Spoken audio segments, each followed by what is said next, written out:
Assalamualaikum warahmatullahi wabarakatuh. Alhamdulillah allazi khalaqal maut wal hayat liyabluwakum ayyukum ahsanu amala. Asyhadu an la ilaha illallah wa asyhadu anna Muhammadan abduhu wa rasuluhu allazi la nabiyya ba'dah. Allahumma sholli ala Muhammad wa ala alihi wa ashabihi ajma'in. Radina billahi rabbah wa bil islami dina wa bi Muhammadin nabiyya wa rasula. Amma ba'd. Yang saya hormati bapak-bapak dan ibu-ibu jamaah pengajian subuh rahimakumullah, puji dan syukur kita sampaikan kehadirat Allah Subhanahu wa taala yang telah menganugerahkan banyak nikmat dalam kehidupan kita. Mudah-mudahan kita bisa menjadi abdu syakur, hamba yang senantiasa mensyukuri nikmat yang telah diberikan oleh Allah Subhanahu wa taala kepada kita. Insyaallah dengan kita selalu mensyukuri nikmat-nikmat yang diberikan oleh Allah Subhanahu wa taala kepada kita, maka Allah Subhanahu wa taala akan memberikan tambahan nikmat bagi kita semua.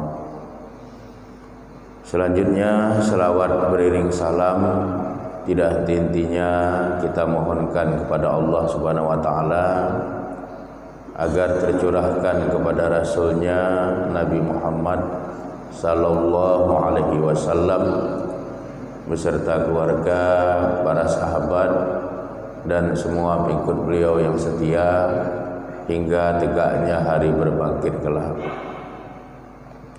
Begitu juga untuk seluruh para tabi'in, tabi'in, atba' tabi'in, ulama-ulama muktabar dari kalangan mutaqaddimin dan juga ulama-ulama muktabar dari kalangan mutaakhirin ila yaumiddin. Adapun materi pengajian kita pada subuh hari ini berkaitan dengan menjaga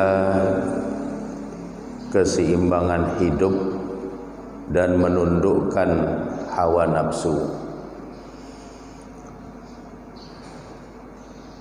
Di dalam konsepsi Al-Quran, Allah Subhanahu wa taala mengingatkan kepada kita bahwa hawa nafsu yang ada pada diri setiap hamba kalau tidak dikelola dan ditata dengan baik, maka hawa nafsu itu akan mendatangkan kerugian-kerugian bagi setiap hamba. Oleh karenanya hawa nafsu itu harus ditundukkan. Dalam kehidupan kita dihadapkan oleh satu potret, satu gambar yang kontradiktif antara menundukkan hawa nafsu dengan ditundukkan oleh hawa nafsu.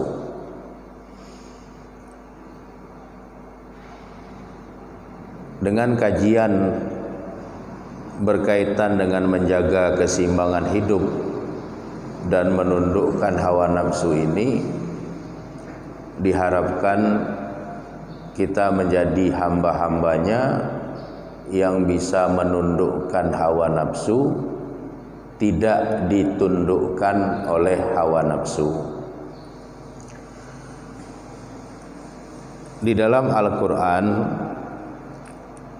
tepatnya di dalam surat An-Nazi'at, surat ke-79, dimulai dari ayat ke-37, 38 dan 39, ini menceritakan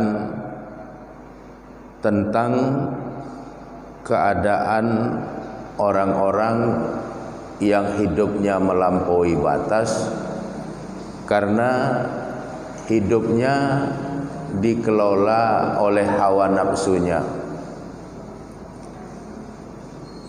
A'udzubillahi minasyaitonirrajim. Bismillahirrahmanirrahim. Fa amma man tagha, fa amma, maka adapun man tagha, orang-orang yang melampaui batas, wa asaral hayatad dunya, dan lebih mementingkan kehidupan dunia, fa innal jahima hiyal ma'wa, maka sungguh neraka jahimlah tempat tinggalnya.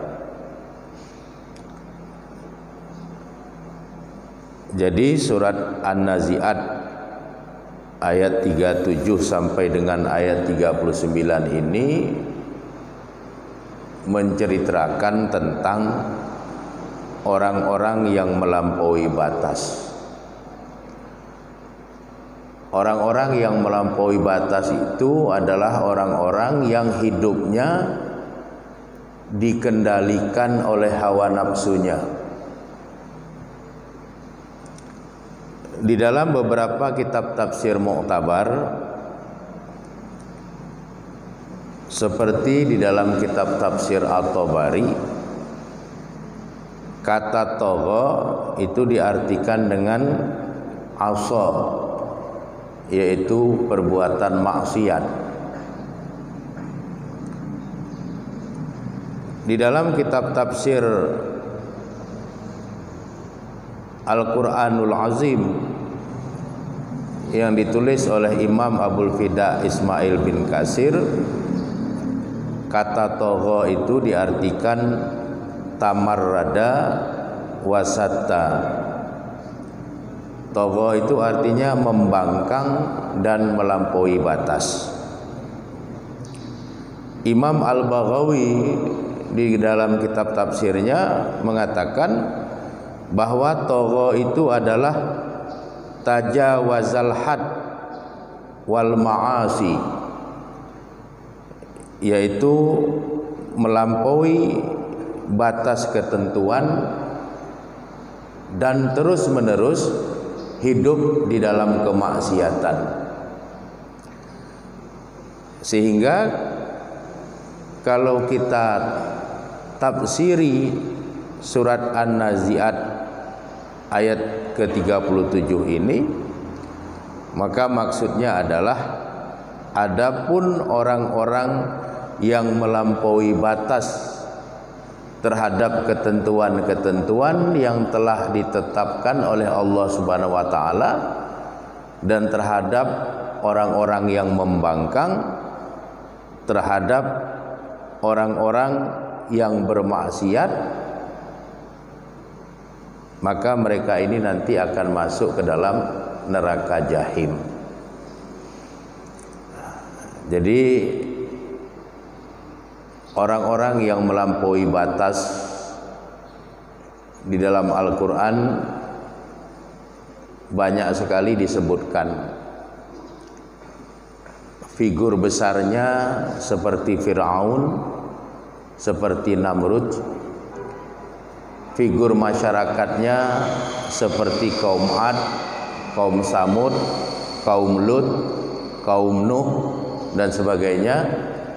Itu adalah contoh-contoh dari hamba-hamba Allah yang tagha, yang hidup di dalam kemaksiatan serta hidup melampaui batasan-batasan yang telah ditetapkan oleh Allah Subhanahu wa taala.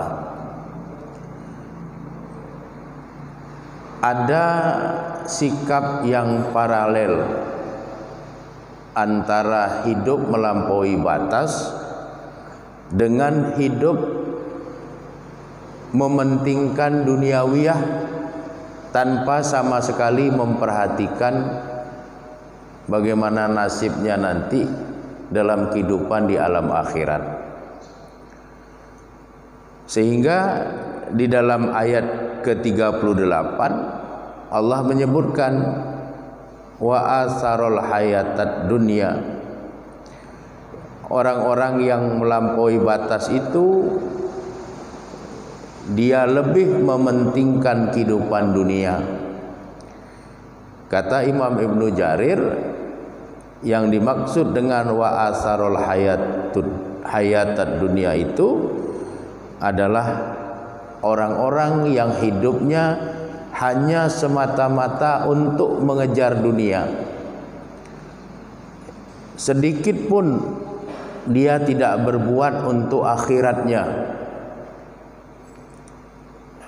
Jadi kehidupan di dunianya adalah kehidupan yang melampaui batas, kehidupan dalam kubangan kemaksiatan, kehidupan yang selalu membangkang, melawan kepada ketentuan-ketentuan Allah dan Rasul-Nya, dan yang mereka cari itu adalah kesenangan-kesenangan duniawiyah secara keseluruhan tanpa sedikit pun memikirkan tentang kehidupan akhirat.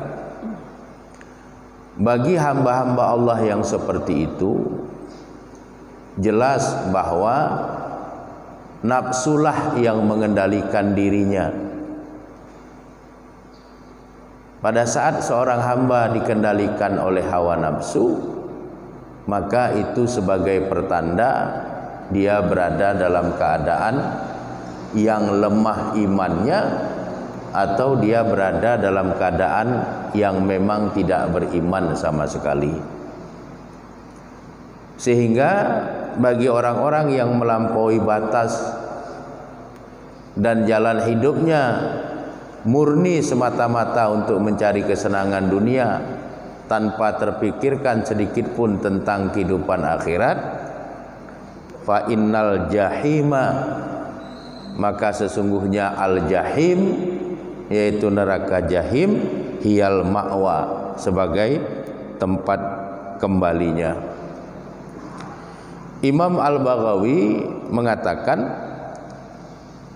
yang dimaksud dengan hiyal ma'wa, tempat kembalinya atau tempat tinggalnya itu adalah jazaan wifaqan, sesuai dengan surat An-Naba surat ke-78 ayat 26. Jazaan wifaqan itu artinya balasan yang setimpal.